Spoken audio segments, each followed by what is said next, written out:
پښتو ژبه د لرغونو آریایي ژبو څخه یوه خپلواکه ژبه ده چې له پخوا څخه په څو نومونو یاده سوې چې یو لړ نومونه یې پښتو او په هندي ژبه کې پټاني په فارسي او نړیواله کچه د افغاني ژبې په نوم شهرت لري. دغه ژبه له 1918 کال راهیسې د افغانستان ملي او لرغونې ژبه ګڼل سوې. د افغانستان د نامتو تاریخ پوه محمد حسن کاکړ چې 10 کاله پخوا په کابل کې لیکل سوی پښتو رسمیت او ملي اصلیت یې داسې څرګند کړي. د امیر شیر علي خان د دویمې پاچاهۍ په دوران کې د 1888 تر 1880 پورې پښتو د لومړي ځل لپاره د ملک رسمي او ملي ژبه اعلان شوه.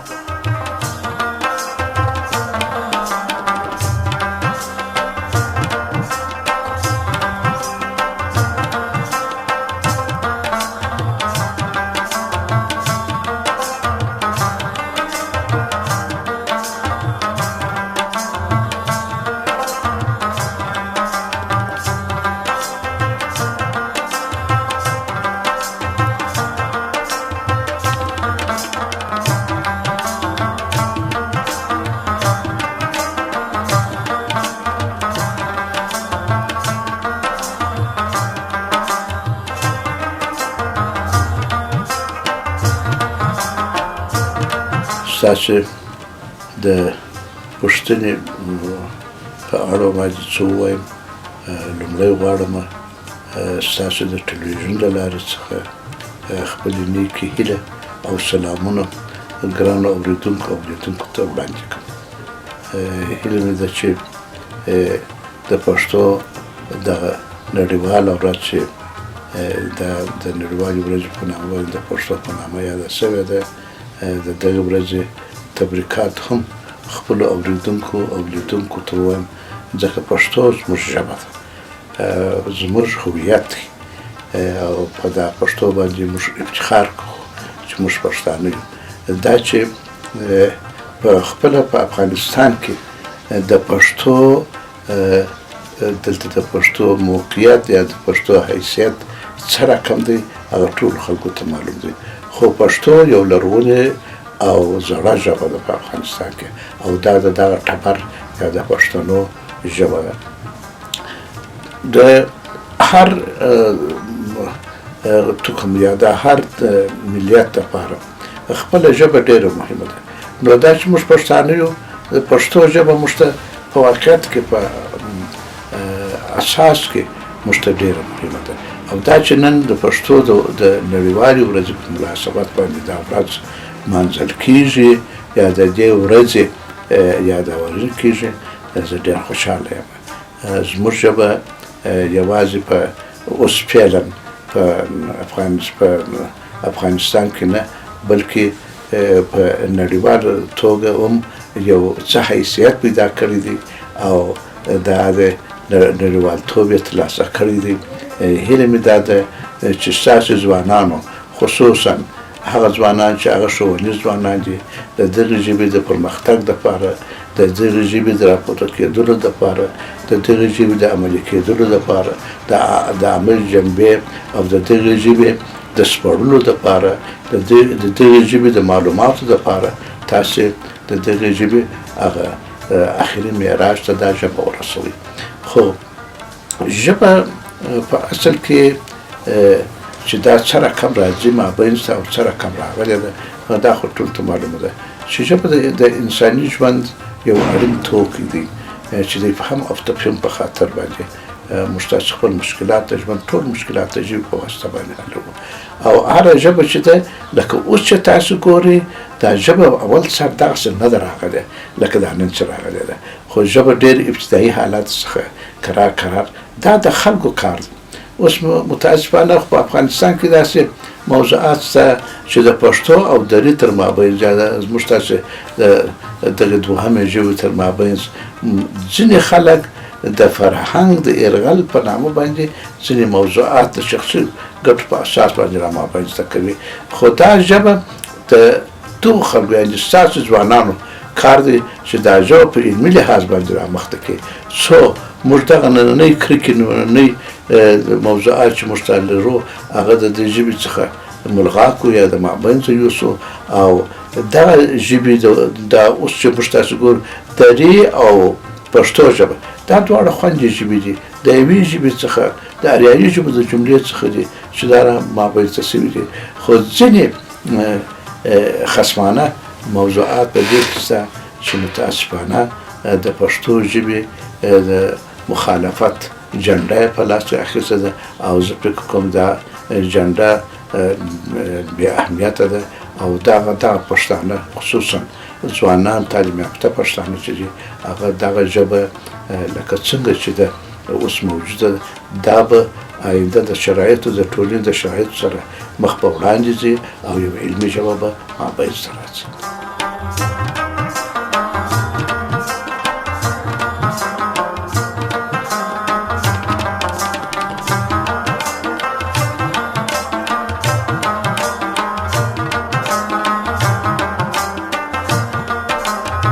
همدارنګه د پښتو ژبې په اړه د افغانستان یو بل نوموتی ژبپوهان خلیل الله په دې اند دي چې پښتو د فارسي ژبې په پرتله ډېره لرغونې ژبه ده او لرغونتیا یې د پښتو ژبې قبیلوي دودونو په اساس ده چې لرغونتیا یې د 2 پیړیو څخه لا پخوانۍ ده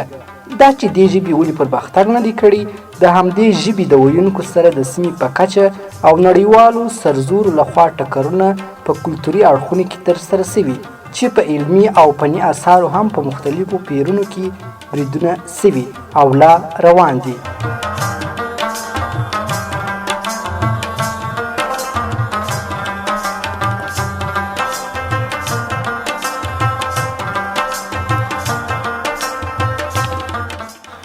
بسم الله الرحمن الرحیم زما سلامونه نیک احترامات د کندهار ژوندون ټلویزیون لیدونکو ته تقدیم وي د پښتو ورځ دی د پښتون قام ملت ته مبارک وي دا پښتون یو ستر او عظیم قام دی چې د نړۍ په ګوټ ګوټ کې میشت او یو خپله لرغونې او فرهنګي ژبه لري پښتو د تاریخ ادب کلتور فرهنګ یو خاصه ځانګړې او غني ژبه ده او د یو عظیم ملت ژبه ده چې په ټوله نړۍ کې میلمه پالنه کلتور فرهنګ واضح معلوم او هر چا پیژندلی دی نو راسئ چې پښتون قام په ګډه سره پښتو زده کړو پښتو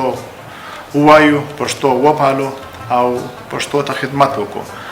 کله چې د یو قام ژبه ورکیږي نو هغه قام ورکیږي راسئ چې ځان د ورکېدو څخه وساتو او خپله ژبه ژوندۍ وساتو ستاسو له توجه څخه مننه بسم الله الرحمن الرحیم د پښتو د نړیوالې ورځې په مناسبت د ژوندون تلویزیون له لارې پر ټولو پښتنو غږ کوم چې پښتو د یو ملت ژبه ده د یو ملت تاریخي ژبه داسې یوه ژبه چې زرونه کلونه یې پر قدامت باندې تېرې شي دې ژبې ته خدمت په شعار نه بلکې په کار کېږي پر ټولو بیا دا غږ کوم چې راسئ په ګډه دې ژبې ته کار لیکل په وکړو لوستل په وکړو زده یې کړو او نور دې ور زده کړو دا چې د پښتو ژبې نړیواله ورځ ده نو د پښتو ژبې د نړیوالتوب لپاره او دې ژبې ته د خدمت لپاره نه یوازې پر کندهاریانو بلکې پر ټولو پښتنو باندې دا لازمه ده چې د دې ژبې د ساتلو د دې ژبې د روزلو او د دې ژبې د زده کولو لپاره لاس په کار شي داسې څه ورته وژباړي داسې څه پکښې کې تخلیق کړي او داسې څه پکښې کې رامنځته کړي چې نه یوازې دا چې ګټه دوی ته پاتې شي بلکې راتلونکي نسلونه هم دا ګټه احساس کړي له بده مرغه زموږ په اوسنۍ پښتو کې چې موږ یې ژباړو لیکو یې هغه معیار نه دی خوندي شوی یا هغه معیار ته پاملرنه نه ده شوې لکه باید چې موږ کړی وای موږ یوازې په دې نامه باندې چې پښتو ته شی ژباړو په پښتو یې لیکو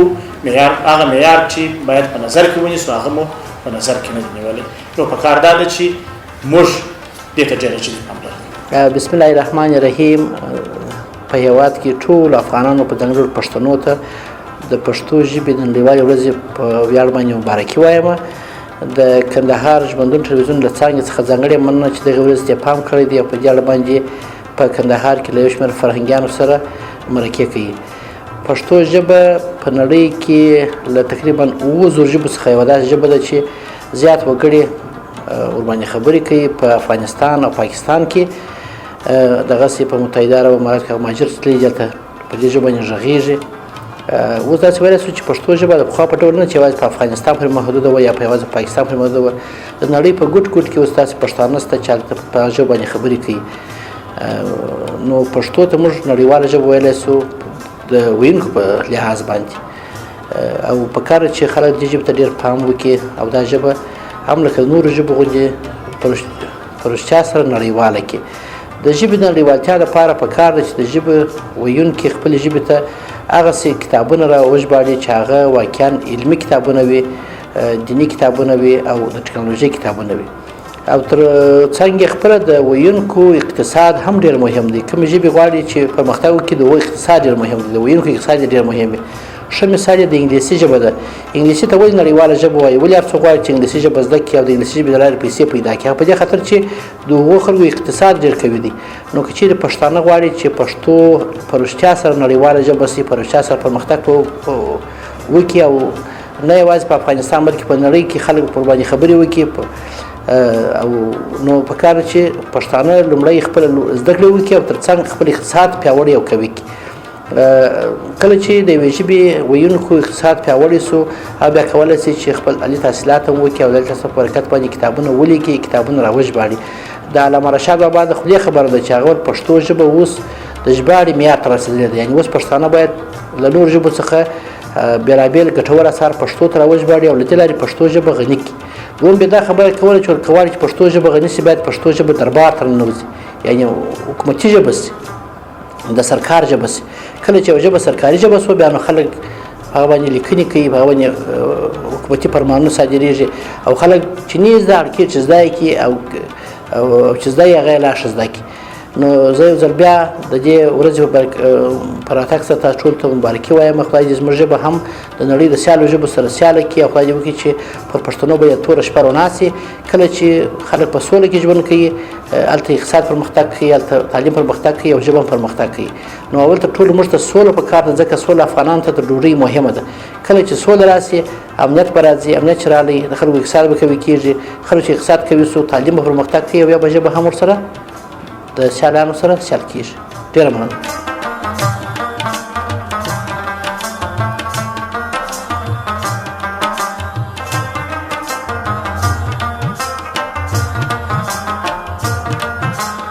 د مغولو په وخت کې یعنی په 1494 زیږدیز کې د سراح په نوم اثر چې په سوات او پېښور کې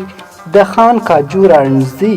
لخوا لیکل سوی و، د وخت د زورواکانو لخوا له منځه تللی چې د پښتو ډېر پخوانی لرغونتوب پکښې خوندي و. پښتو د پښتنو ژبه ده. دا چې یو څوک پښتو وایي، پښتو لیکي، پښتو پالي، همدا اوس هغوی له ډېرو ستونزو سره هره ورځ د نړۍ په ګوټ ګوټ او حتی په خپلو کورونو او سیمو کې مخامخ دي. دغه ناخوالي د نورو یا خپله د پښتنو د ناخبرتیا او ناپوهۍ له مخې منځته راځي. د پښتو ورځ ټولو ته دا لاره هواروي چې خپلې ستونزې له نورو سره شریکې کړي او د هواري لپاره یې په ګډه لارې چارې ولټوي.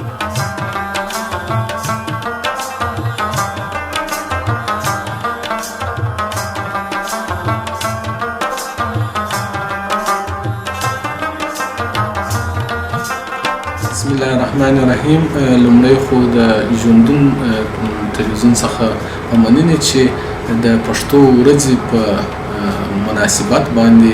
ځینې پروګرامونه ځانګړي کړي وي او د پښتو ورځې په دې خبر چې هر پښتون باید په دې باندې ښه وپوهېږي. نو دا ورځ ورته معلومه شي، ځینې پروګرامونه په لاره چې دا چې پښتو یو خپلواک او پخوانۍ اریایي ژبه ده چې د مخکې څخه په مختلفو نومونو لکه پښتو، پښتو او پښتو په دې ژبو باندې او په هند کې د پټاني ژبو باندې پیژندل شوې ده. او موږ تاسو په افغانستان کې پښتانه د دغه ورځې په مناسبت باندې ځانګړي پروګرامونه جوړوي چې د هغه پروګرامونو کې د پښتو په ارزښت ودې باندې بحثونه کیږي. او موږ هم اطلاعات او فرهنګ ریاست همدا نن ورځ په پلان کې لري چې د پښتو ورځې په مناسبت باندې موږ دلې یوه غونډه ولرو، یو علمي غونډه ولرو. پښتو ژبې ته اوس مهال تر هر وخت زیات اړتیا لیدل کېږي د هغوی د ودې په برخه کې. یعنې که موږ وګورو یوه ژبې ته د ارزښت یا یوه ژبې ته د پرمختګ ورکولو یوه لویه خبره همدا ده چې ژبه باید د علومو څخه نیولې تر انټرنیټ او له تدریس او د ژوند په ټولو هغه اهمو برخو کې باید د هغه پښتو ژبې څخه استفاده وشي، ځکه چې پښتو ژبه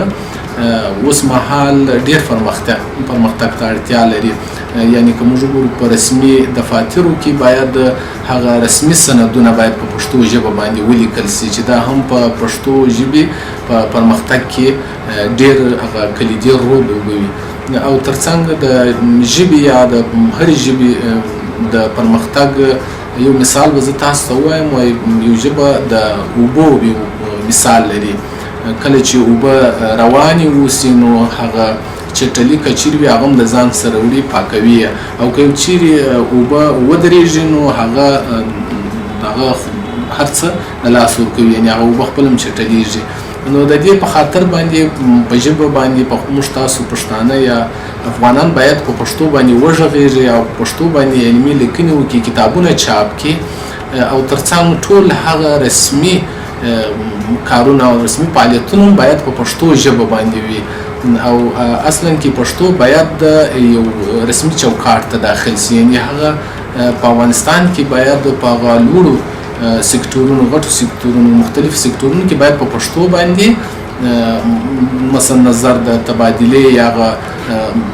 مثلا هغه تقنیني سندونه چې دي هغه باید په پښتو باندې تبادله شي، نور وزارتو ته ولېږدول شي. نو دغه شی دی چې بیا پښتو کولی شي، پښتو ژبه کېدای شي ډېر پرمختګ وکړي. او دا چې اوس عصر د ټکنالوژي دی، نو مثلا د ګوګل ترانسلیټ دی چې اوس په پښتو کې مثلا د لغاتونو د کمښت سره مخ ده، یعنې هغه معیاري ترانسلیټ نه لري. نو په دې برخه کې باید ټول افغانان پښتانه دغه ترانسلیټ د قوي کولو لپاره هغه باید هلته لغاتونه پښتو ځای پر ځای کړي. ترڅنګ د ټکنالوژي یا په ټولنیزو رسنیو کې باید په پښتو لیکنې خپرې شي، ترڅو پښتو ژبه مو نوره هم قوي شي. او که موږ تاسو وګورو په دغه څو کلونو کې نسبتا تر پخوا پښتو ته څه کار شوی دی، ځکه پښتانه اوس راویښ شوي دي او خپلې ژبې ته په یو ښه نظر باندې ګوري. نو د دې لپاره علمي غونډو ته ډېره اړتیا ده، او مثلا دغه ته سیمینارونو ته د پښتو چې د پښتو په ارزښت او ودو او د پښتو په وړاندې د پرتو خنډونو مخنیوی وشي، او هغه روشنفکران یا روڼان دي په دې ته باید ډېر کار وکړي. او بالخصوص اطلاعات او فرهنګ وزارت څو دغه پښتو ژبه په هره برخه کې کوي شي، په ټولو چارو کې د خبرو نیولې تر لیکنې او تر هر څه باید په هغه کې باید د پښتو ژبه موجوده اوسي. نو بیا به موږ تاسو یو غني پښتو ولرو، ځکه چې هغه څوک چې پښتو وایي په موږ تاسو په پښتو باندې پیژندل کیږو، او ځینې افغانان خو حتی پښتو هم نه وایي، ځینې پښتانه، ځکه دوی ځان ته یو ډول دغه احساسوي. نو پښتو باید موږ تاسو د دفاترو ژبه کو، د وزارتو ژبه کو، د دولت ژبه کو، او د انټرنیټ ژبه کو، چې مثلا اپلیکیشنونه باید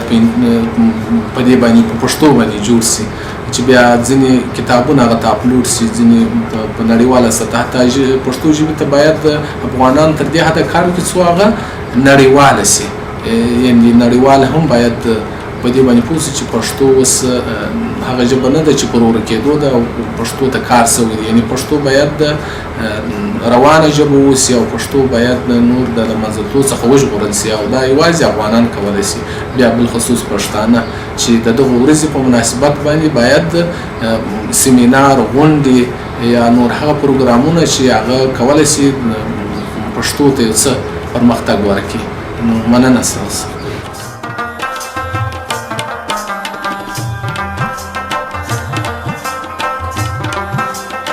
په دغه ورځ پښتانه ژمنه کوي چې تر بلې راتلونکي پښتو ورځ د پښتون پر خاوره یوازې په پښتو خبرې کوي، پښتو به پالي او د پښتنو د ستونزو د هوارولو لپاره به تل هلې ځلې کوي.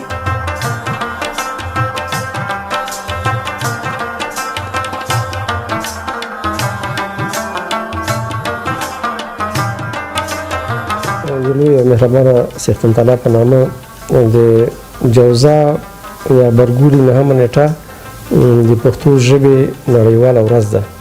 دا ورځ د یو شمېر لیکوالو فرهنګپالو لخوا په دې نامه ونومول شوه. اوس هر کال دا ورځ نمانځل کېږي. دا په حقیقت کې د محرومیت او محکومیت یوه ورځ ده. که نه هره ورځ د ژبې ورځ ده، خو دا چې دا ژبه محرومه ده، محکومه ده، مظلومه ده، نو ځکه د کال په 365 ورځو کې ورته یو ورځ د یادونې په توګه مختص شوې. نو دا بیا داسې محرومیت دی چې د نورو محرومیتونو نه فرق کوي. نورو ځایو کې که څوک اقتصادي، سیاسي، مذهبي، قومي یا اقتصادي محرومیتونه منعکس کړي، نو بیا د بېلابېلو چارواکو یا اړوندو اشخاصو لخوا ورته رسېدنه کېږي. هغه مشکل چې دا تر یو حده رفع کېږي. خو دلته بیا دا محرومیت داسې نه ده چې څومره چې د محرومیت او محکومیت یادونه کوي، لا هم تر فشار لاندې راځي. د نشنلیست، فاشیست، د متعصب په دې نومونو باندې تورن کېږي. نو دې دپاره اوس یو عملي ګام په کار دی. که چیرې د خپلې ژبې یادونه یا نمانځنه یا پالنه دا جرم وي، نو بیا په دنیا کې هر انسان مجرم دی غیر له پښتنو نه چې دی دا کار نه کوي. او حتی حیوانات او مرغان او ټول ژوي چې د خبرو په خپله ژبه باندې د خبرو توان لري، هغه ټول په دې جرم کې شامل دي غیر له پښتنو نه. له بده مرغه چې یو رواني فشار دی، یو تهمت دی، یو تور دی چې په زرګونو کاله کېږي چې په پښتنو باندې پورې شوی. معنا که په خپله ژبه باندې خبرې وکړي، نو دا د کفر دایرې ته ور داخل شو. هم د بېلابېلو افراطي مذهبینو لخوا دا ټاپې پورې کېږي او دوی په اصطلاح د دوزخ ژبه معرفي کړې. او هم دلته په دنیا کې چې کوم دوزخیان دي د هغوی لخوا تر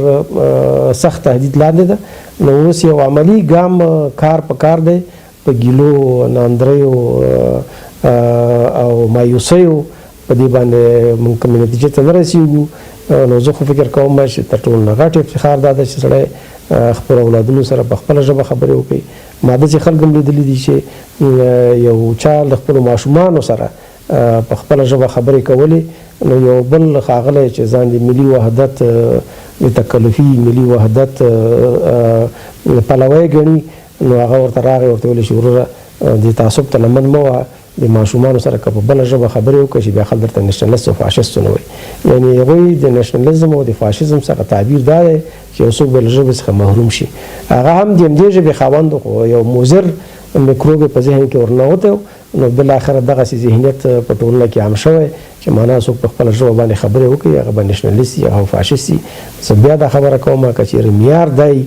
په خپله ژبه کې خبرې کول، نو لوی څښتن تعالی 1,40,000 پیغمبران را لېږلي، هر قوم ته په خپله ژبه را لېږلی. پیغمبر د قوم معلم دی او په دې خاطر چې خپل قوم خپله پوه کړي، نو د مغه په قوم په ژبه پیغمبر ورته را لېږلی. نو دوی دغه ډول متعصبین چې دي د خدای له خلقت څخه، د خدای له فطرت څخه، د خدای له پنځونې څخه هم منکر دي. هغه څه چې خدای پاک بشر ته ورکړي د حق یې ورکړی دی، غواړي چې پښتانه له هغه طبیعي او خدایي حق څخه هم محروم کړي. او دا د بېلابېلو ټاپو له لارې په ډېره خواشینۍ سره به وایي چې یو شمېر خلک دې ټاپو ته تسلیم شوي او خپل کار یې پرېښی. نو په دې نامه چې یو تکلفي تصنعي د ملي وحدت په نامه یو ژبه قرباني شي، په داسې حال کې چې ملي وحدت د ژبې په بډاینه او ښېرازۍ باندې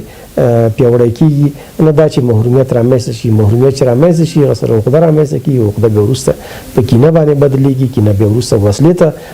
سړی مجبورېږي او جګړه چې ونښلي بیا ټولو طرفین ته زیان دی. نو زه په دغه ورځ په مناسبت باندې په ټولو پښتنو باندې هغه چې شعوري دي او دې کار ته د خلکو ټاپو ته وږ نه دی ایښی او په خلاص غاړه په هڅ سر باندې تر دې دمه پورې دې مبارزه دوام ورکوي هغوی ته کور ودانۍ وایم مړغوږو خړغوږو مړخولو او مضر احتیاطکارو رسچارو ځانساتو محافظهکارو بېضمیرو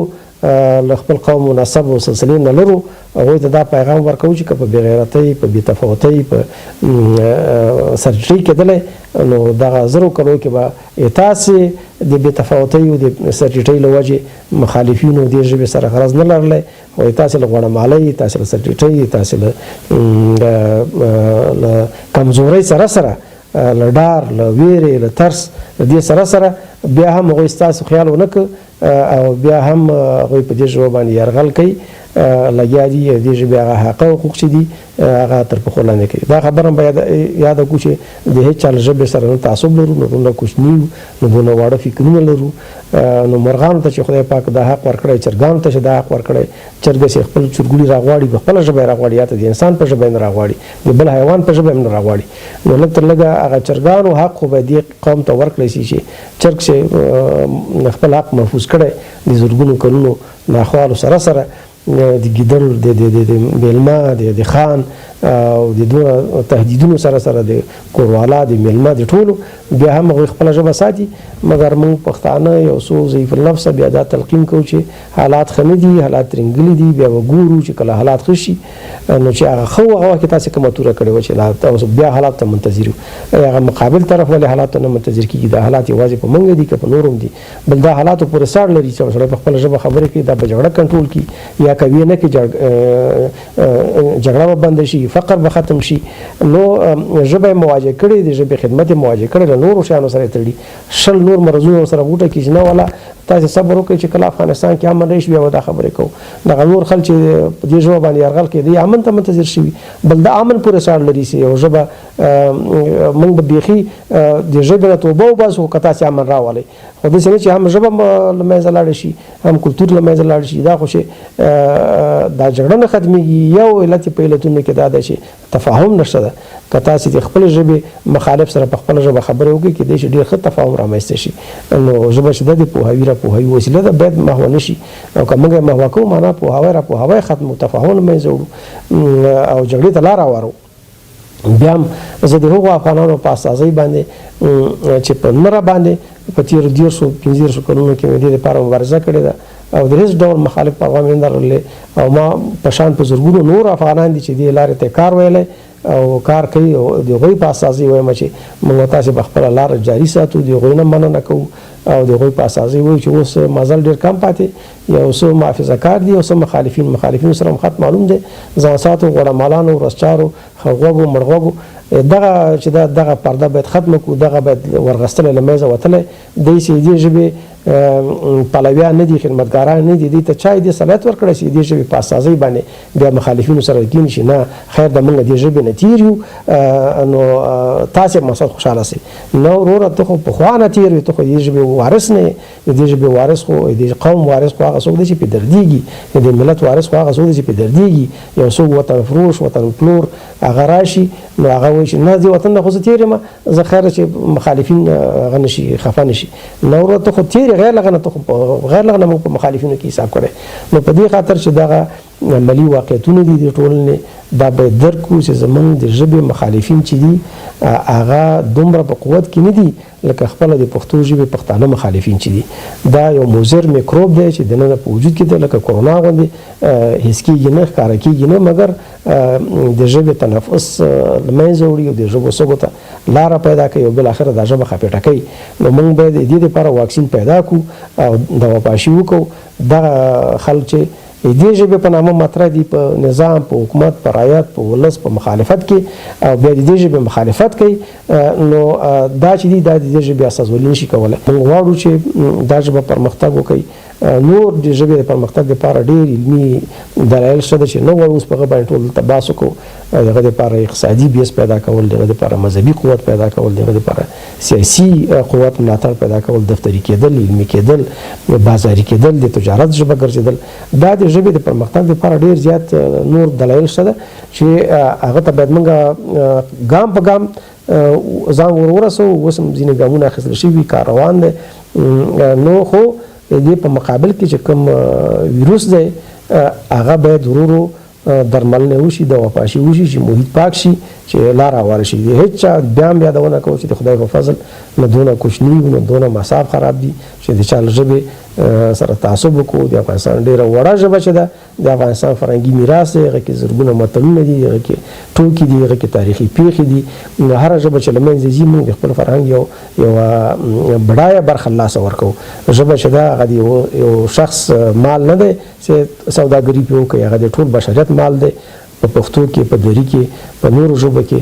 د پیړیو په اوږدو کې په زرګونو معنوي پانګه د دې ملت راټوله شوې ده. په هره ژبه کې، په پشهي کې زمونږ په نورستانۍ کې دا داسې دي لکه د یو باغ بېلابېل ګلان. نو باغ خو موږ دې ته وایو چې بېلابېل ګلان پکې رنګارنګه خوند په دې کې چې ګلانو ډولونه پکې زیات دي، تنوع زیاته وي. داسې نه چې باغ ته لاړ شو یوازې یو ګلي نو هغه باغ نه شو، هغه د یو ګل اساسوري کولی شي. نو بیا خدای پاک د ژبو په خلقت کې داسې یو رمز اچولی چې ډېرې ژبې دي چې په هغه کې مثال په ادبي برخه کې یو پانګه وي، بیا هغه ډېره موسیقي نه لري. یو بله ژبه چې ده هغه د رزم او د بزم ژبه وي، هغه کې بیا موسیقیت ډېر زیات وي، هغه کې احساس افاده ډېره په اسانۍ سره کېدلی شي، هغه کې په یوه کلمه کې پراخ مفهوم افاده کېدلی شي، په ځینې ژبو کې بیا په دوو کلمو کې هماغه مفهوم افاده کېدلی شي. ځینې ژبې چې دي د غږونو له مخې ډېرې بډایې دي. پښتو ژبه چې ده نږدې 52 بېلابېل غږونه لري. دنیا هر ژبې والا چې پښتو ژبه زده کړي، پښتو د ژبو کلي ده، سره دې چې زده کړی د نورو ژبو په تناسب باندې یو څه سخته ده، خو که دا ژبه چا زده کړه د نورو ژبو زده کول بیا ورته ډېر اسانه دي. نو دا د ژبو کلي ده. د دنیا په هر ژبو کې خپله د پښتو لمن دومره پراخه ده چې ټوله دري په پښتو کې شته. دري 28 غږونه چې دي یا 22 غږونه هغه ټول په پښتو کې شته. د عربي 28 غږونه چې دي هغه ټول په پښتو کې شته. د انګریزي 26 غږونه چې دي هغه ټول په پښتو کې شته. د روسي کوم غږونه چې دي ټول په پښتو کې شته. د اردو ژبې کوم غږونه چې دي هغه ټول په پښتو کې شته. د لاتین ژبې کوم غږونه چې دي، د چینایي ژبې غږونه چې دي دا ټول په پښتو کې شته. نو ځکه چې هر پښتون بله ژبه ډېره په اسانۍ سره زده کولی شي، او په همدې خاطر باندې د پښتنو سره د کومې ژبې تعصب خبره اصلا مطرح نه ده. واقعي پښتنو سره مشکل په دې کې چې پښتانه یو زیات شمېر چې مخکې مې یادونه وکړه خړغوږي، مړغوږي او د چوپخولي دا خپله د پښتو مخالف دي. په نورو ژبو ویاړ کوي. دغه مرضونه، دغه غرضونه چې دي دا باید په تدریج سره له منځه یوسو. اساسي حل لاره په دغه ځای کې ده. کله چې دا خنډونه ختم کړه بیا نورو سره موږ حساب و کتاب کولی شو. نورو ژبو ته هم پرېمانه کار کړی تر اوسه پورې چې په دري ژبه کې پښتنو کوم کتابونه لیکلي تر 80,000 عنوان نه زیاته وړي. په اردو کې هم دغسې چې لیکلي دي، په عربي کې لیکلي دي، په انګریزي کې لیکلي، په روسۍ کې لیکلي، په نورو ژبو کې لیکلي. دا دې نمایندګي کوي چې پښتانه لیکوال د کومې ژبې سره تعصب نه لري. خو موږ بیا له نورو څخه هم ورته هیله کوو که څوک موږ ته د ورورۍ په معیار باندې، د ورورۍ په کاڼي باندې موږ سره وروري تلي، نو هغه خو بیا دا ده چې موږ هم هیله لرو چې زموږ ژبې ته دغونه کار وکړي. بیا هم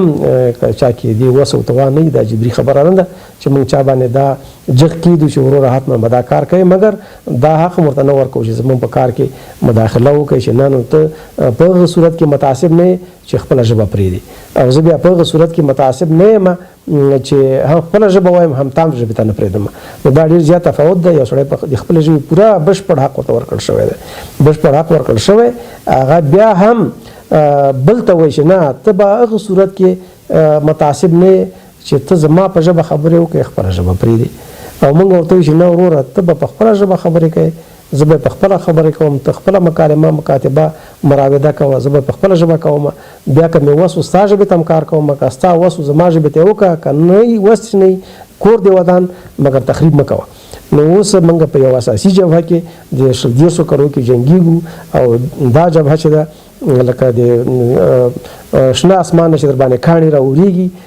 او مدعي الهي دې معلوم نه دی، لارې خوا نه ځپل کېږو. هغه څوک چې په دې لاره کې مبارزه کړې هغوی ته دا درد او رنځ ښکاره کېږي چې د هغو ضعیف النفس او سپېروخلو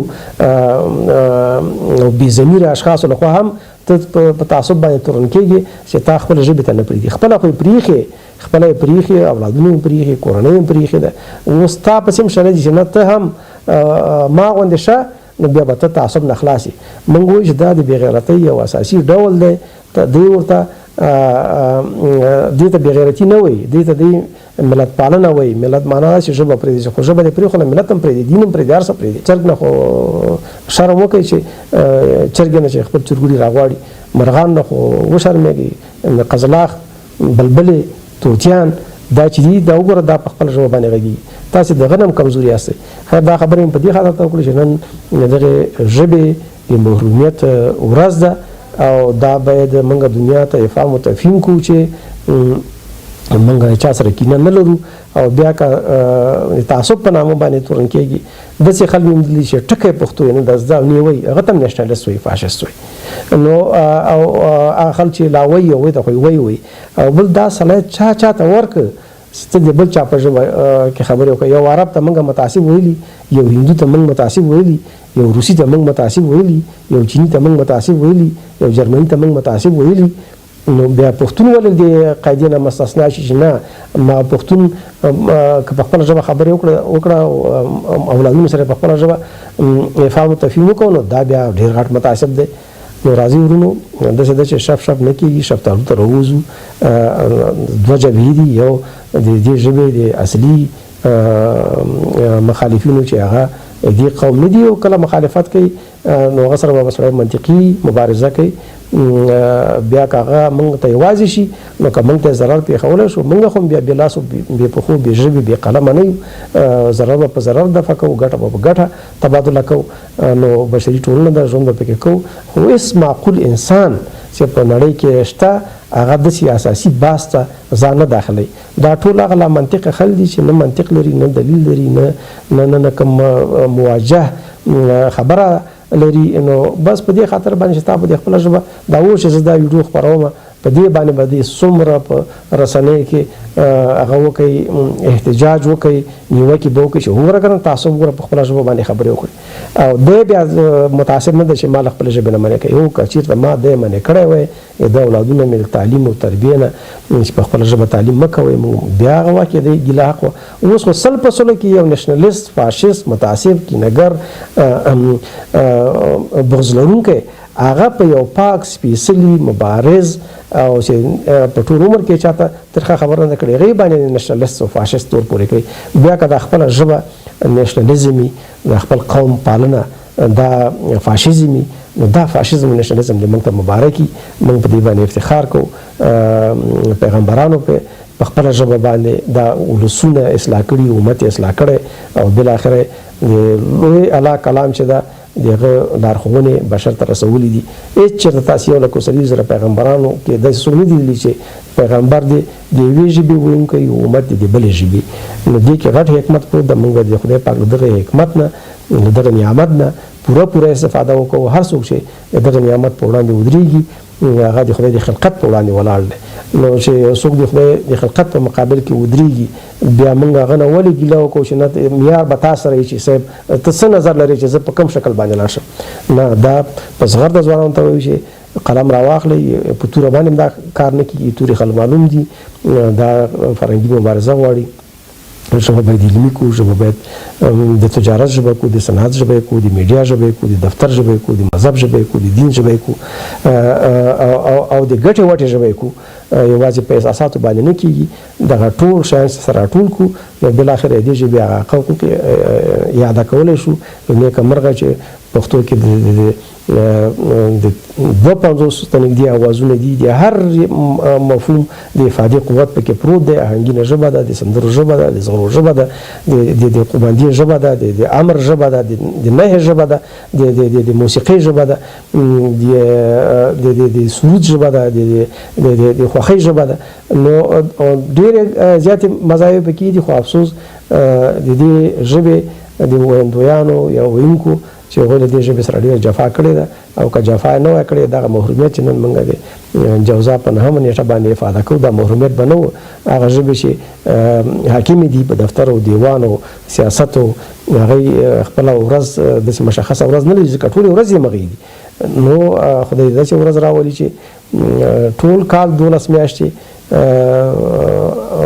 هر سړي ته دې مجال چې په خپله ژبه خبرې وکړي، مراوده وکړي، مکالمه وکړي، مکاتبه وکړي. نور هم ډېرې خبرې دي، نو ډېر وخت نه نیسم. ټول ته بیا درناوی، سلامونه، السلام علیکم ورحمت الله وبرکاته.